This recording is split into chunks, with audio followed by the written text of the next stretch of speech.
This is a mini album I made to record all our photos and memories of last year's first national COVID lockdown.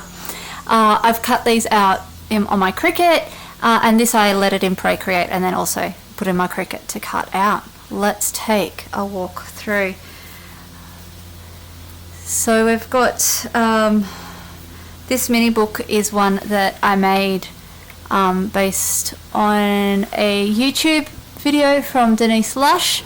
I love all these little flaps for journaling and for hiding extra photos. I love the smaller pages sitting on top of them.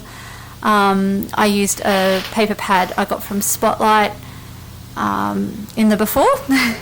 And there's also these great little vertical flaps that will hide extra photos, so I can tell a story over 2 or 3 different photos like this. And that one goes all the way, comes back on the other side and hides some journaling. So I love using these little flags and stick out bits to help keep the flow of those little flaps happening. So this is a really skinny page. You can't quite see on this side because I've got this card coming up. You can see there. It's really skinny, so great for journaling and little insets, telling the story. And then this washi tape here is actually to put a full flap there. Again, great for popping in journaling, those little flags there and covering up some of those photos as a surprise. And the center page is this really cool little circular inset, which is fun. Another flap with some hidden journaling and some hidden photos. And then from here, this is the center of the book and we're coming back, reflecting back the same page sizes. So that's our skinny little one that we had before.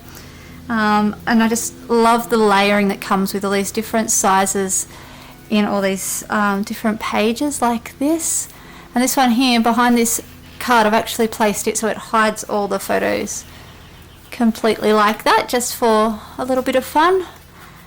And that is my Lockdown 1.0 scrapbook that I finished last week after lockdown 2.0. Hope you enjoyed this little walkthrough.